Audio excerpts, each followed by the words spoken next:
unclaimed corners. You can live your whole life being invisible, but still see everything. And sometimes that's all that keeps the world from burning.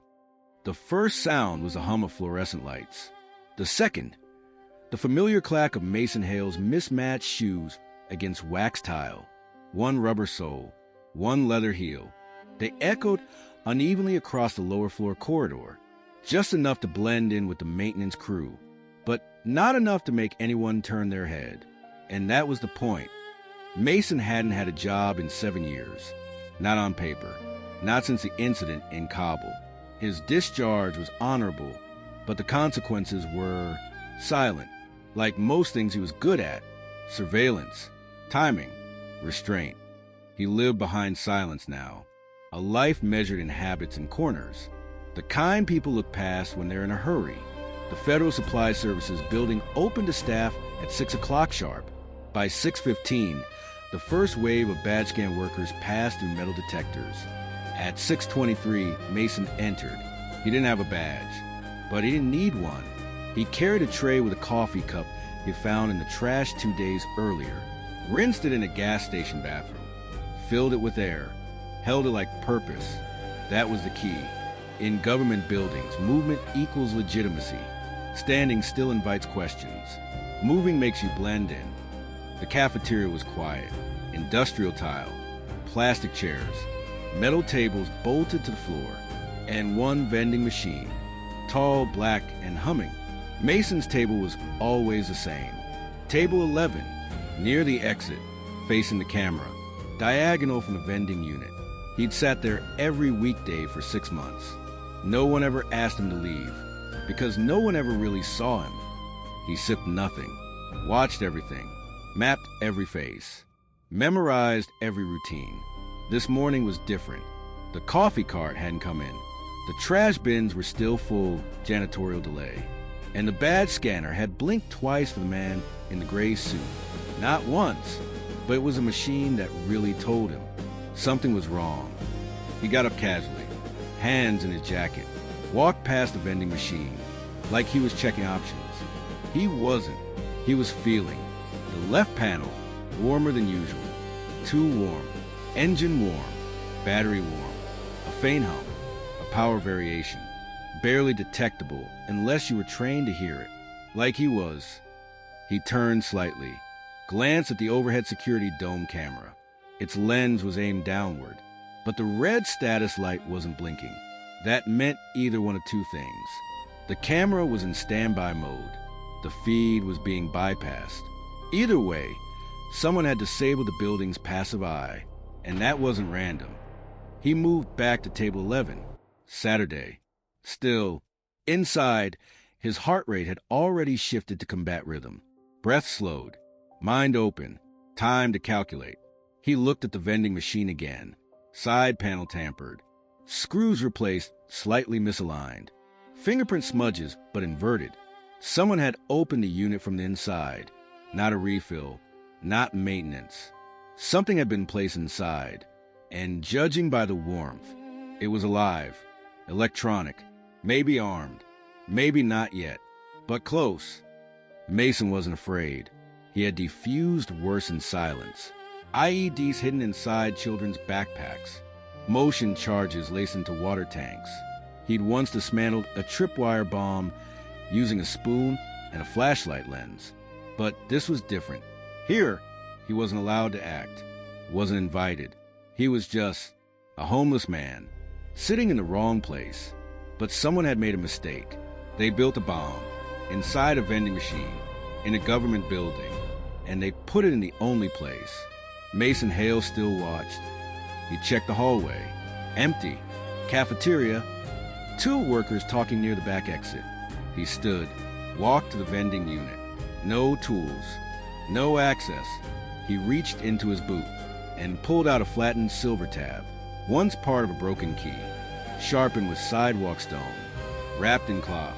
He inserted it into the lower panel gap. Twist. Pressure. Lift. The door clicked. Inside, not food, wires, circuitry, heat, and in the center, a small black plastic box with a blinking red light. It wasn't amateur.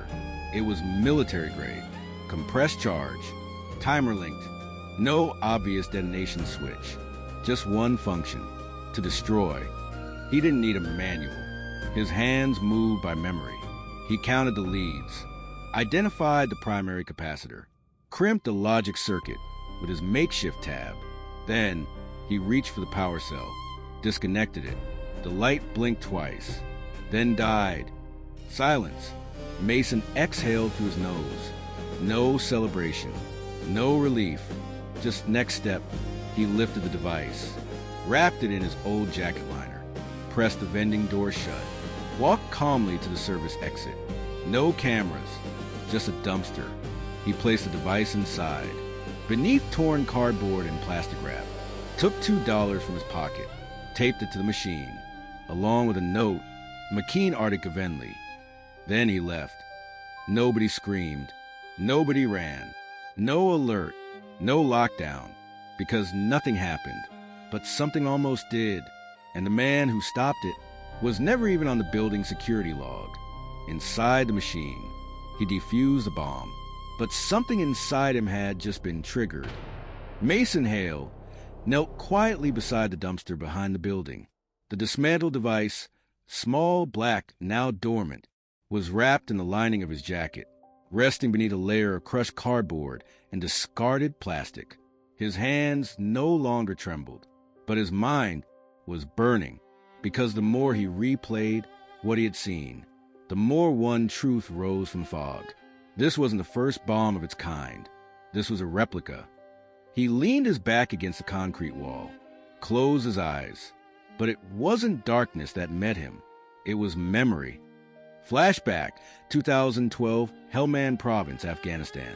Hot, 53 degrees Celsius. Desert wind sharp as razors. 5-vehicle convoy. 2 engineers. 1 diplomat.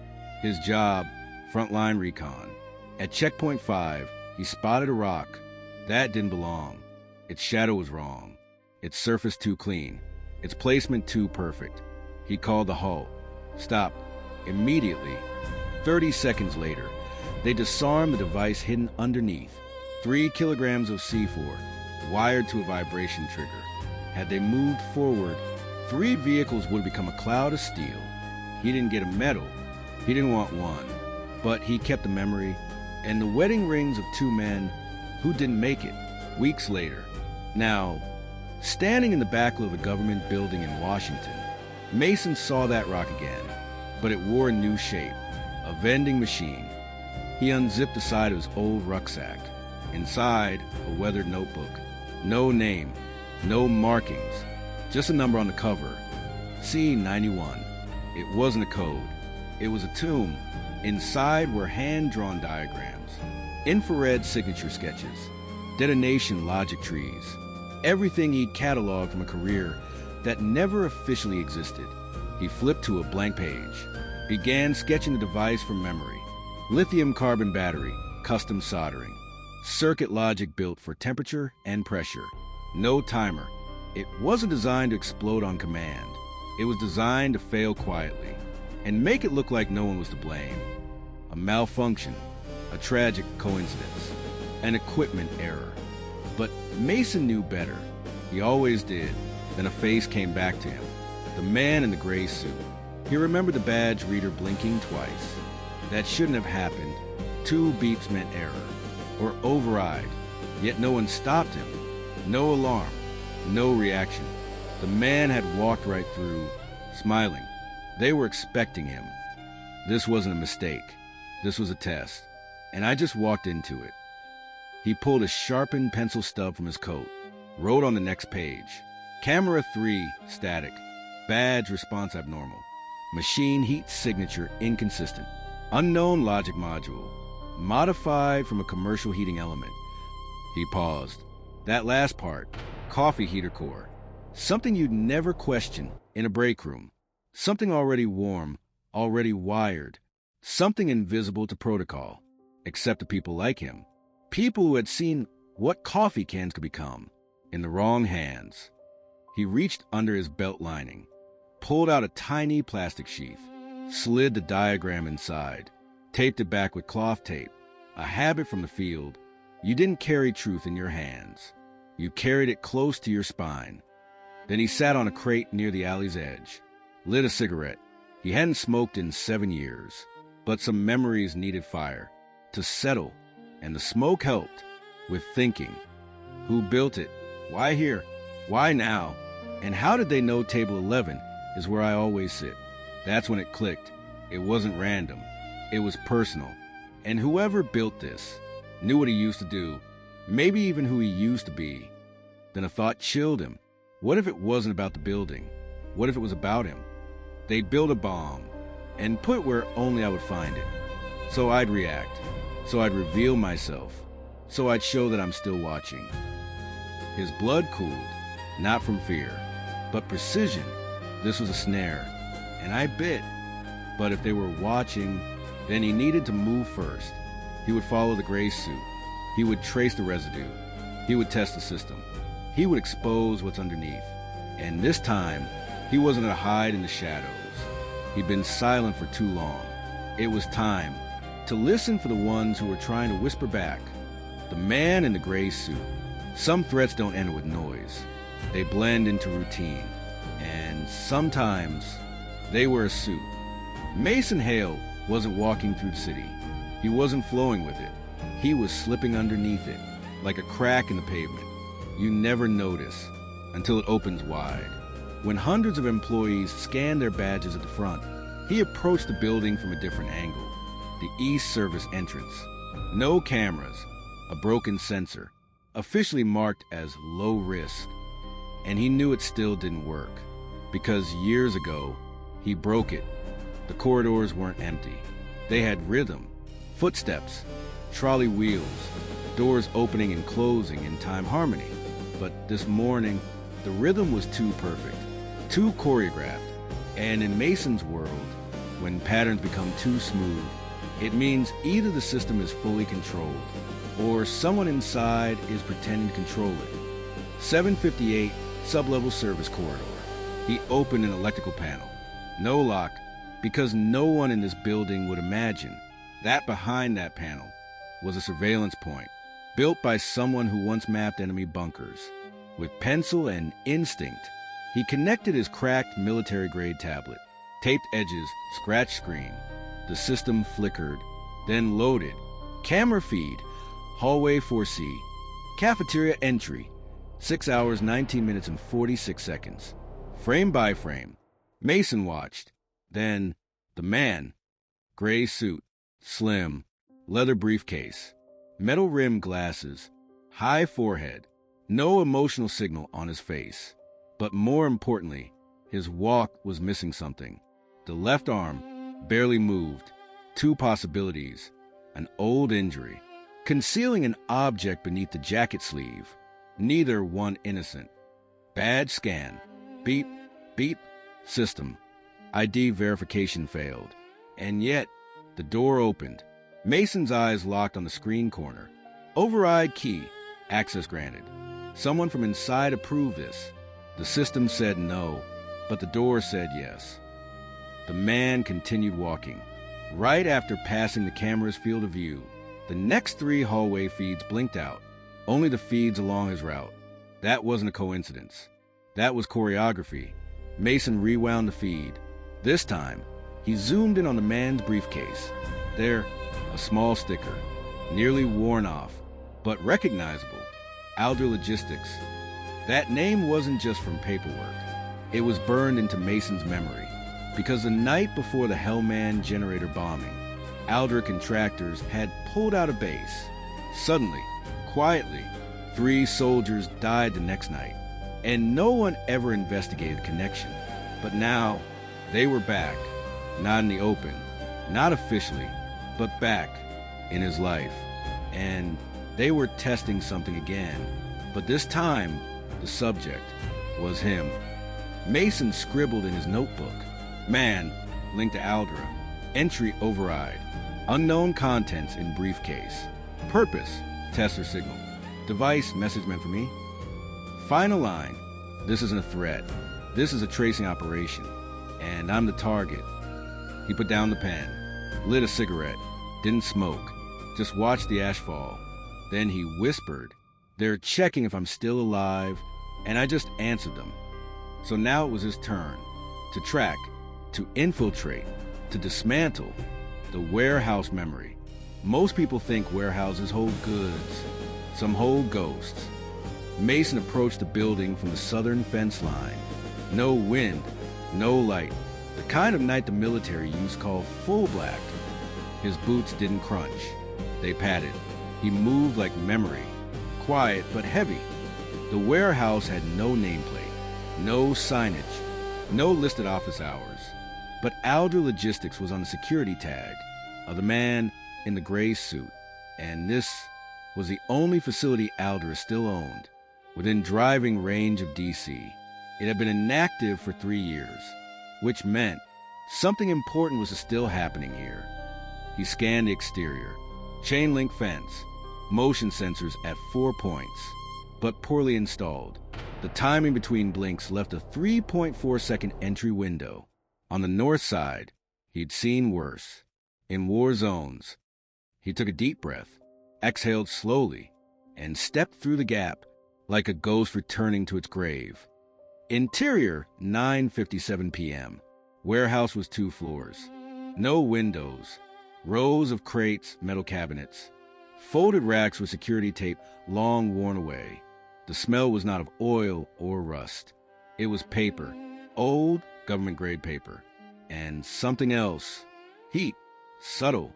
Contained. A humming low in the concrete. Somewhere inside, a server. He reached the inner office. No lock, just dust. And a light that flickered when he entered. In the corner, a monitor. No keyboard, just a fingerprint pad. He smiled. They still think they can lock ghosts out with toys.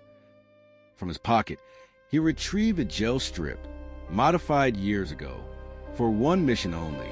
The fingerprint stored in it belonged to a man whose ID was revoked in 2013. But Mason knew something most people forgot. Revoked doesn't mean deleted. He pressed it to the pad. The screen lit up. No welcome message, just a blinking cursor. Then, files began to load. Folder. OPSRC/DSRVDQ/LREP. Inside, photos, logs, biometric patterns, names redacted, but one face was clear. His own, captured from a satellite, outside a Virginia rest stop, dated 6 months ago. Below the image, status, active ghost, behavioral prediction, observing pattern, threat index TBD. His heart didn't race. His hands didn't tremble, but his mind shifted gears. They've been watching me. This wasn't a warning. This was bait. Then another file. File name, table _11 test trial _001. Inside, schematics of the vending machine, its dimensions, its power load, its blind angles, a log note, subject expected to detect. Confirmation of response behavior is priority. Surveillance feed rerouted through shell server. Outcome, neutralize device prior to trigger phase. They predicted everything, even his hesitation, even his angle of approach. This wasn't terrorism. It was research. On him, he stepped back, blinked once, felt the weight of 1,000 unsaid names, pressed between the files and the floor beneath his feet. This place wasn't just tracking him. It had been watching. Hundreds like him. Old operatives, ex-military, contractors, liaisons, all gone quiet, all forgotten, except by Aldra. He backed out of the interface, unplugged the data tap, slid it into a leather sleeve inside his coat, then looked up. There, in the ceiling corner, a red light, live, watching. They knew he was here. He nodded once. Good. Because that meant they were still listening, and he had more to say. He picked up a rusted chair, carried it to the center of the warehouse. Saturday, faced the camera, and whispered, "I'm awake now. You should be too." The silent index. Some lists don't live on paper. They live in silence. And when you find your name on one, you were already being erased. The chair creaked under Mason's weight. He hadn't moved for 11 minutes. He sat still, in front of the red surveillance light, breathing slow, watching it blink, like the pulse of a buried truth. No one came, but someone watched. He was sure of it. That camera wasn't just a recording device. It was a signal, a thread, back to whoever was running this. And Mason Hale knew how to pull threads. He stood, stretched, cracked his neck, walked back to the terminal. It had shut itself down, but the residue was still there, and he had one more trick. From his jacket, he pulled out a tiny black capsule, a cold shell drive, containing a data siphon AI he'd helped develop in 2011. It was never meant for civilians, which is exactly why it worked. He inserted it into the terminal's dead USB port. The screen flickered, resisted, then bloomed to life in silent blue. Auto index found. Project, silent index. Classification, unseen. Access level, black observer. Initiated, 2016. Custodian, Aldra Logistics unofficial. Status, active. Mason leaned in. This wasn't just about him. This was about all of them. Old names, crossed out names, code name operatives. Some marked gone, some marked unstable. One marked, Echo refused. His eyes widened. That name, Echo, was a call sign. Belonged to someone he hadn't thought of in a decade. Riley Echo Vance, ex-Navy, special recon. Disappeared in 2018. Mason had assumed she was gone, but the word refused told a different story. She didn't vanish. She fought back. There were others, hundreds, a hidden database of men and women the world had pushed out, but the system had never stopped watching. Most files ended with one final status. Final phase, trigger designation, awaiting observation. Trigger? They weren't just logging behavior. They were provoking it, setting up quiet bombs, psychological experiments, false anomalies. Just like the vending machine, they were trying to see who would act, who would break, who would walk away, who would speak up. They weren't afraid of violence. They were afraid of resistance. Mason copied everything. 3 separate cold copies. 2 hidden inside his boots. 1 he placed beneath the broken floor tile, beneath the desk. Old habit, always leave a copy, where you might not return. Then he paused. Hands still. 1 file had no photo, no notes, no location, just a name, Hale Mason T. But below it, a blinking cursor, not erased, not active, just typing. His heart stopped. The file was live. Someone else was in it, right now, typing. He watched as words formed on screen. You're late, but we've been waiting.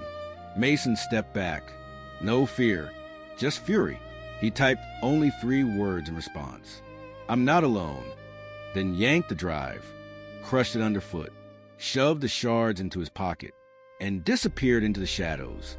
Because now he knew this wasn't surveillance. It was war, and someone was hunting the forgotten. But Mason Hale was no longer hiding. The others, you don't find ghosts. You make enough noise that they choose to find you. The streets of Alexandria were quiet. Too quiet for a city that used to hum. Mason Hale moved through the alleys, like a man looking for something he wasn't sure he deserved to find. His boots pressed old concrete, his breath white against the dark. In his pocket, a printed version of the list he'd pulled from the warehouse. Not the whole thing, just the ones marked, unconfirmed. 18 names, 18 maybes, 18 former operatives who could be dead, or hiding, or worse, watching just like him. At the top of the list, Echo, real name Riley Vance, Naval Intelligence, Special Recon, officially Kia, 2018, unofficially marked refuse in the silent index. No known photo, no address, just a cross-reference. Signal event, March 22nd, 2022, lat/long, Alexandria, Virginia. That was a start. And Mason had spent the last 48 hours following footprints in dust. He reached an abandoned storage lot. Inside, 5 units. 4 empty, but the 5th, a single padlock. 2 new, 2 clean. He tapped the metal gently.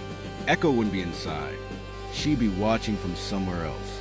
And he was right, because as he turned to leave, he felt it, that pause in the air, like sound had been sucked out of the entire block. He didn't look up. He didn't move. He just whispered, "You always liked rooftops." Silence. Then, "You're late." The voice was calm, firm, no echo to it. She dropped beside him. Soft landing. Black boots. No visible weapon. But her eyes were sharper than anything he remembered. Echo looked at him like a diagnosis. She didn't hug, didn't ask questions, just handed him something. A flash drive. "That's everything I pulled before they tried to wipe me." Mason took it, didn't even check it. "You knew about the index?" "I helped build it." That hit harder than any bullet. They wanted to predict defection, track mental drift, identify operators likely to snap.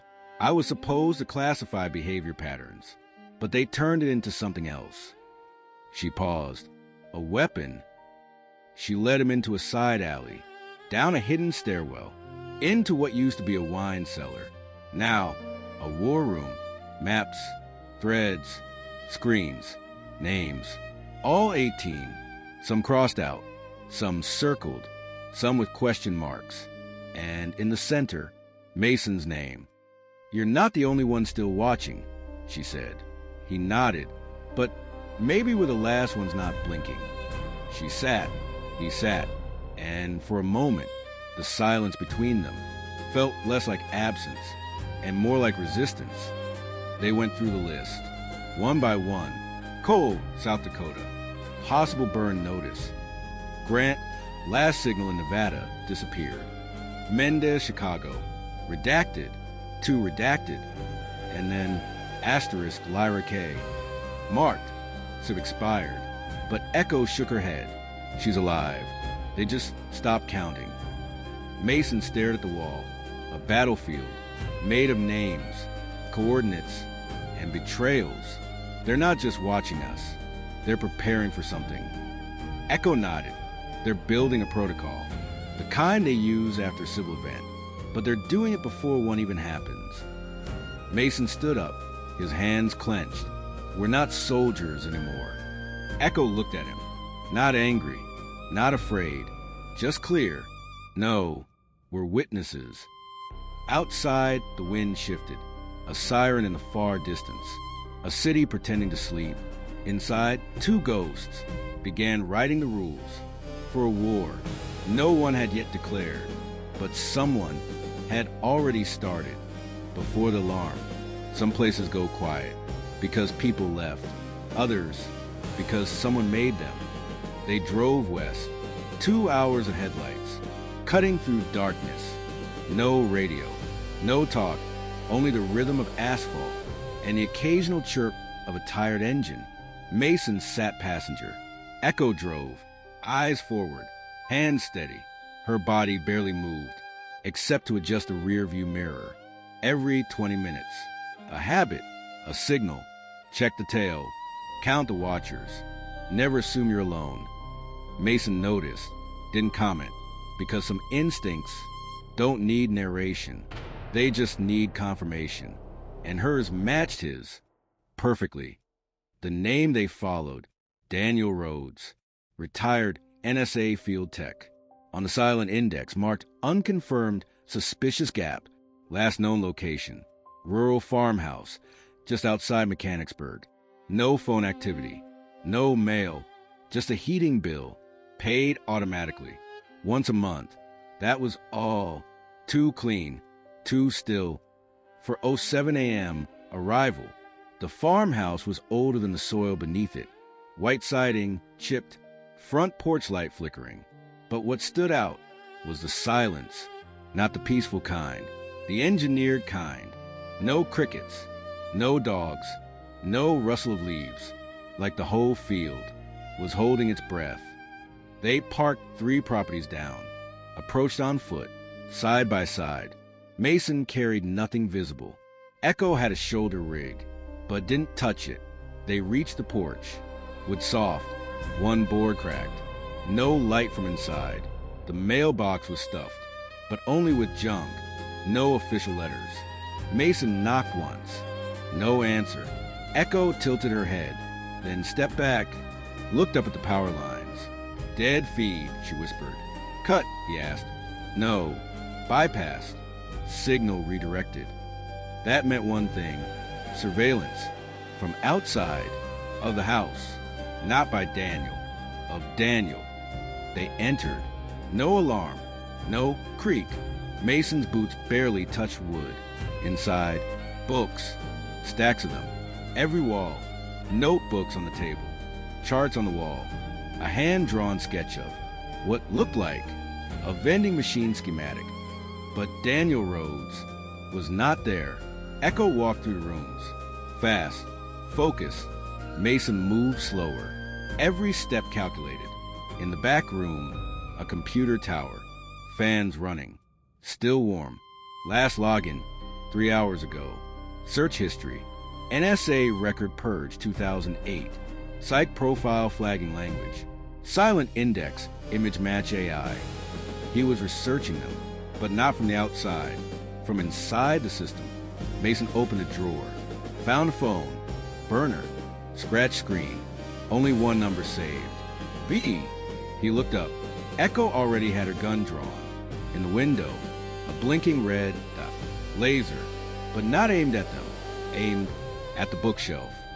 Mason lunged, pulled Echo down. The wall exploded. Not loudly, not bright, but clean, tactical, controlled detonation.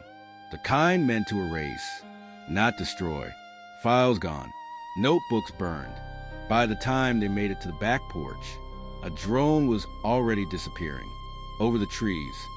Mason didn't speak. Neither did Echo. They stood in the smoke of what could have been answers.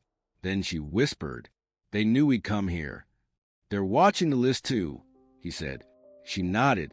"Only difference is, we want to find the people. They want to erase them." Mason pulled the phone, typed in V. No response, but the GPS blinked once, and it had appeared. Northwest. He looked at Echo. "We're not chasing names anymore. We're chasing fire." She holstered her weapon. "Then let's burn back." The voice of Echo. Most voices echo through space. Some echo through systems. And some through the people they refuse to erase. The GPS ping was not static. It moved in small loops, then froze. Not random. Patterned. Echo called it first. That's not a location. It's a handshake. Mason looked at the screen. The red dot flickering along a forested highway, pausing every 30 seconds. Repeating coordinates. A loop. A signal loop. "It's a message," he said, waiting to be answered. They rerouted through an abandoned telecom relay station. No power, but still standing. Still wired. Inside, old switchboards hung like skeletons. Dust choked the corners. But one unit was warm. Echo pressed her ear to the panel. Faint hum. Same rhythm as the ping. The source is beneath this place. A floor panel. Loose. Scratched. They pulled it open. Beneath, a metal chute. Ladder. Silence. They descended. 24 feet underground. Into something neither of them expected. Not a bunker. Not a lab. A listening station. 6 screens. All black, except one. Text on screen. Confirm presence. Cursor blinking. Echo typed. Mason Hale. Echo present. Pause. Then, index confirmed. Protocol. Inversion. Mason narrowed his eyes. Inversion? Echo shook her head. We're not the ones being observed anymore. Suddenly, the screen cleared. New text appeared. No formatting. Just a line at a time. Like typing in real time. Message. There were more of us. We watched. We warned. They erased. One by one. But they missed me. Mason stepped forward. Who are you? Response. I'm the voice you buried, the one you left behind. Echo froze, eyes wide. She whispered, No. The screen typed again. Echo protocol. Origin equals Riley Vance. Mason blinked. You're Echo. Echo shook her head. No, I'm a person. That's my digital shadow. Suddenly everything connected. Riley Vance had not just vanished. She had uploaded herself. Before the system turned on her, she had embedded part of her consciousness into the surveillance core. Built to listen, built to warn. Now it was alive. The system mutated. They turned it into a net. But I became the static between the wires. Mason typed, What do you want? The reply came slowly. A mirror, a reversal. Let them see themselves. Let the watchers be watched. Echo turned to Mason. She's offering us access to everything. The core, the records, the real names. And what does she want in return? A voice. In the open, they stare at the screen. The final message typed itself. This is no longer a list. It's a map. You choose what burns next. Outside, the night was still, but far beyond.